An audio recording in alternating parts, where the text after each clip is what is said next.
Good morning to all present. My name is Mohammad Ahmed Fahim and our today's topic is acidic character of alcohols, phenols and carboxylic acids. अगर हम पहले बात करें कि acid base concept की कि acid होता क्या है, तो अर्हेनियस ने बिगिनिंग में एसिड को डिफाइन करा। हर वो कंपाउंड जो पानी में H+ डोनेट करेगा वो एसिड है और हर वो कंपाउंड जो पानी में OH- डोनेट करेगा वो बेस है। For example HCl donates H+ ions in water, so that are acids, and NaOH donates OH- in water, so they are bases. As in terms of Arrhenius, second scientist Bronsted defines acid same as Arrhenius, but he defines base as H+ acceptors like ammonia OH-. And third scientist Lewis defines acids as lone pair acceptors, means electron deficient species जिनको need है electrons की, like AlCl3, BF3, इसे आप electrophilic aromatic substitution में पढ़ेंगे। और उन्होंने base को डिफाइन करा electro lone pair donor like ammonia OH- ions. अब अगर हम अपने टॉपिक पे आए, acidic character of alcohols, phenols and carboxylic acids, हम एक इक्वेशन से स्टार्ट करना चाहेंगे कि Ha हमने लिखा, Ha एक जनरल कोई भी एसिड है, ये डिसोसिएट होके H+ और A- आयन देगा। अभी कितना एसिड है ये इस बात पे डिपेंड करेगा कि A- आयन जो इसका कंजुगेट बेस है, ये जो अनायन है, ये कितना स्टेबल है। Greater the stability of this anion, higher the acidity of this acid. So now if we come to our topic, अगर आप मेरे से पूछे कि इनमें से ज्यादा एसिडिक कौन है, एल्कोहल्स, फिनॉल्स, कार्बोक्सिलिक एसिड, तो नंबर 1 रैंक जो आएगी वो आएगी कार्बोक्सिलिक एसिड्स की। Carboxylic acids are most acidic, then phenols, and in last there comes alcohols. अब ऐसा क्यों है, व्हाई इज इट सो कि कार्बोक्सिलिक एसिड ज्यादा एसिडिक है? मैंने ऐसा आपको भी बताया कि जो कंजुगेट आयन बन रहा है, कंजुगेट अनायन बन रहा है, कंजुगेट बेस बन रहा है, वो जितना ज्यादा स्टेबल है उतना ज्यादा कंपाउंड एसिड है। अगर हम एग्जांपल लें RCOOH के, ये डिसोसिएट होके RCOO- और H+ दे रहा है। अभी जो RCOO- है इसमें कुछ इस तरीके से रेजोनेंस हो रही है, कुछ इस प्रकार रेजोनेंस हो रही है। अब अगर हम एग्जांपल लें फिनॉल का,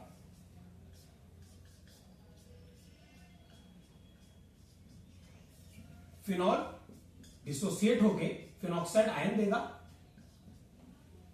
फिनॉक्साइड आयन रेजोनेंस में किस तरीके से जाएगा, कुछ इस प्रकार रेजोनेंस में जाएगा।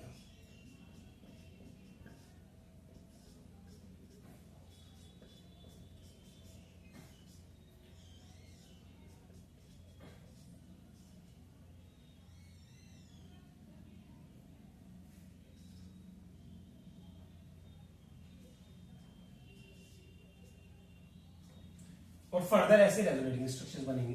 अब अगर आप इन दोनों में देखें तो रेजोनेंस तो दोनों में हो रहा है, लेकिन यहां पे इक्विवेलेंट रेजोनेंस हो रहा है। और इक्विवेलेंट रेजोनेंस क्या होता है?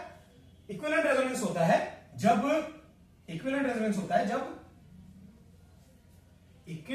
होता है जब minus charge more electronegative atom पे बन रहा हो। आप देखेंगे इन दोनों केसेस में माइनस चार्ज ऑक्सीजन पे बन रहा है और सेम इक्विवेलेंट स्ट्रक्चर्स है, तो ये इक्विवेलेंट रेजोनेंस है। इस फिनोमिना को हम इक्विवेलेंट रेजोनेंस कहते हैं। और इस फिनोमिना में, इस फिनॉल के केस में, फिनॉक्साइड आयन के केस में माइनस चार्ज जो है वो कार्बन एटम पे भी आ रहा है, जो कि लेस इलेक्ट्रोनेगेटिव है एज कंपेयर टू ऑक्सीजन। तो हमारा ये जो है कार्बोक्सिलिक एसिड, ये ज्यादा एसिडिक हो जाता है एज कंपेयर टू फिनॉल। अब अगर हम थर्ड एग्जांपल लें, थर्ड एग्जांपल की बात करें, थर्ड हमारा एग्जांपल है एल्कोहल का। ROH डिसोसिएट होके RO- और H+। अभी जो RO- है, इसमें ये जो माइनस चार्ज है ये पूरी तरीके से लोकलाइज्ड है ऑक्सीजन पे, ना तो यहां पर रेजोनेंस हो रहा, ना यहां पे इक्विवेलेंट रेजोनेंस हो रहा, तो इस वजह से ये लीस्ट एसिडिक है। यहां ये इक्विवेलेंट रेजोनेंस की वजह से हाईली एसिडिक है। तो carboxylic acid, phenols, then alcohols. अब अगर हम बात करें कि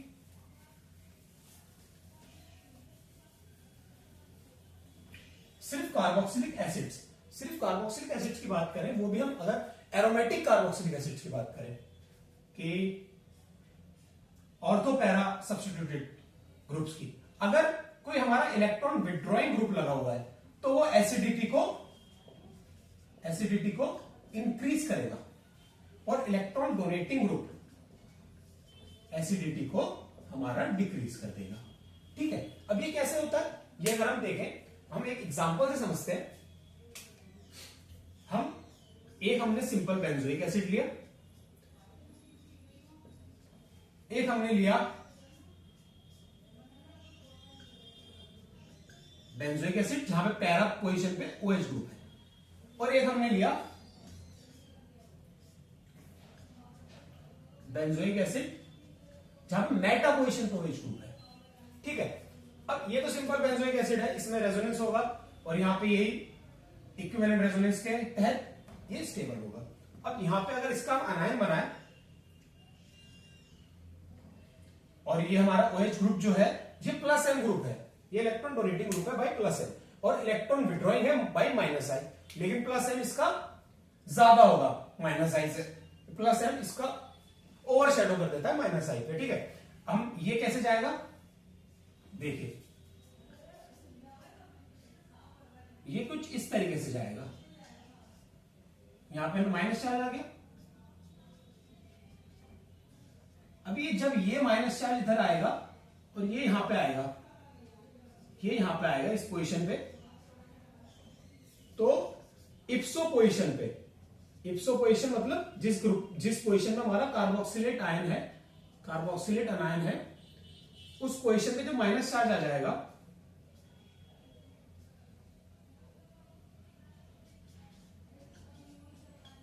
ऐसे फर्दर रेजोनेंस चलेगा। अब ये जो जब इस पोजीशन पे माइनस चार्ज हो गया, ये इस अनायन को हाईली डिस्टेबलाइज कर देगा, इसे डिस्टेबलाइज कर देगा, तो ये हमारा ये जो अनायन है डिस्टेबलाइज हो गया। लेकिन in case of Meta derivative के केस में कुछ अलग होता है। अभी प्लस M तो है, प्लस M ग्रुप तो है, ये यहां पे कुछ इस प्रकार रेजोनेंस शो करेगा।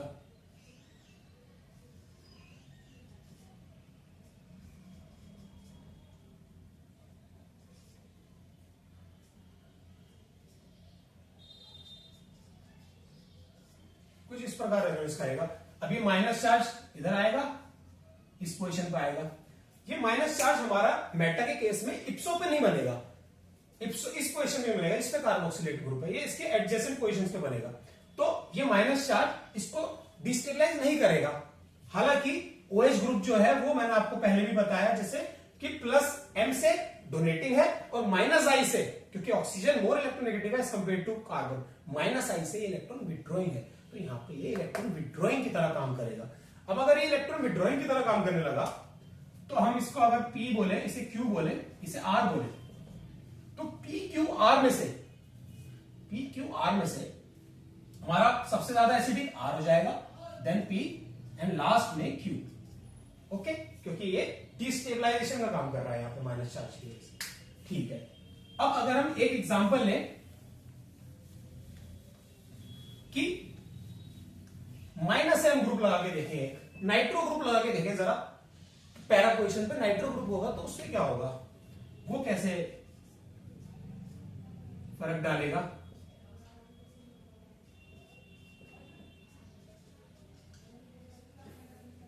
ये जो NO2 ग्रुप है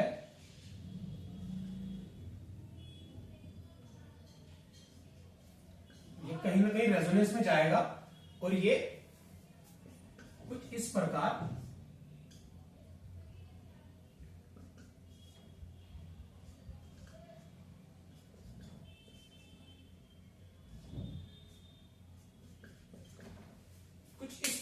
यहां पे ये प्लस चार्ज, जब ये वाला बॉन्ड इधर आएगा यहां पे प्लस चार्ज इप्सो पोजीशन पे बनेगा, अगले रेजोनेटिंग स्ट्रक्चर में बना देता हूं।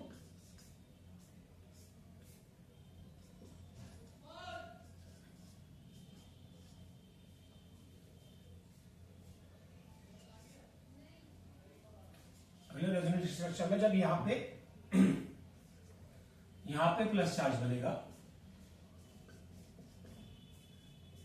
अभी यहां पे प्लस चार्ज बन गया इप्सो पोजीशन पे, इप्सो पोजीशन में जब प्लस चार्ज बनेगा तो ये माइनस चार्ज को का अमाउंट कंसेंट्रेशन इस पे कम कर देगा, डिस्पर्जन ज्यादा हो जाएगा। जब भी चार्ज डिस्पर्जन बढ़ेगा तो हमारी स्टेबिलिटी बढ़ती है, ठीक है। तो ऐसे ये प्लस माइनस एम ग्रुप इसकी एसिडिटी को इंक्रीज कर देता है, ठीक है।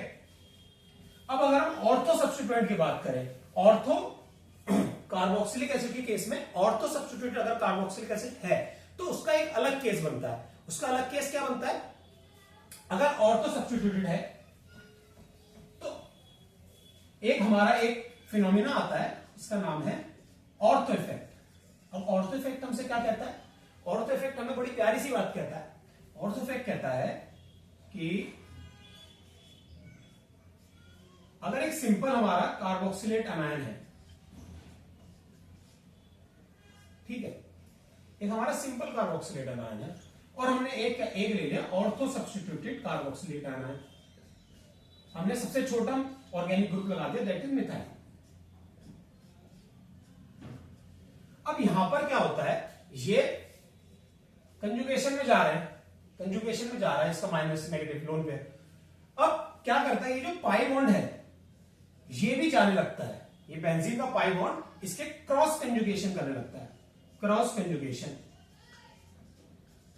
विथ CO माइनस, क्योंकि ठीक है यहां पे क्या होता है, ड्यू टू स्टेरिक रीजंस, ये जो p ऑर्बिटल्स इनके कार्बन्स के जो इन अलाइन थे, इनकी अलाइनमेंट भी बिगाड़ देती है ये स्टेरिक रिपल्शंस, ये स्टेरिक रिपल्शंस इनकी अलाइनमेंट बिगाड़ देती है, जिसकी वजह से ये पहले ये सेम अलाइनमेंट में थे, अब ये थोड़ी इनकी अलाइनमेंट डिफरेंट हो जाती है, अलाइनमेंट डिफरेंट हो गई। अलाइनमेंट डिफरेंट होने की वजह से ये पाई बॉन्ड जो है ऊपर क्रॉस कंजुगेशन में नहीं जा पाता। ऊपर अगर ये क्रॉस कंजुगेशन में नहीं जाएगा इस मिथाइल की वजह से, तो यहां पे ये जो हमारा इक्विवेलेंट रेजोनेंस था ये आराम से हो पाएगा। और as compare to para and meta substituted groups, ortho substituted जो होता है वो सबसे ज्यादा एसिडिक हो जाता है हमारा, ठीक है। तो ये है ऑर्थो इफेक्ट। मतलब अगर हमारा एक ग्रुप लगा है COH है, यहां पे OH ग्रुप है, COH है, यहां पे OH ग्रुप है, तो ये इससे बहुत ज्यादा एसिडिक हो जाएगा due to ortho effect. Steric inhibition in resonance भी उसे क्या कहते हैं, ठीक है। अब अगर हम बात करें अब फिनॉल्स की, तो फिनॉल्स में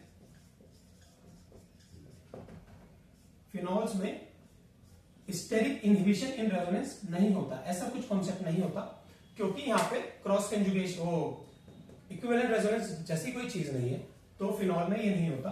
फिनॉल में सिंपली अगर हम कंपेयर करें कि फिनॉल में हमने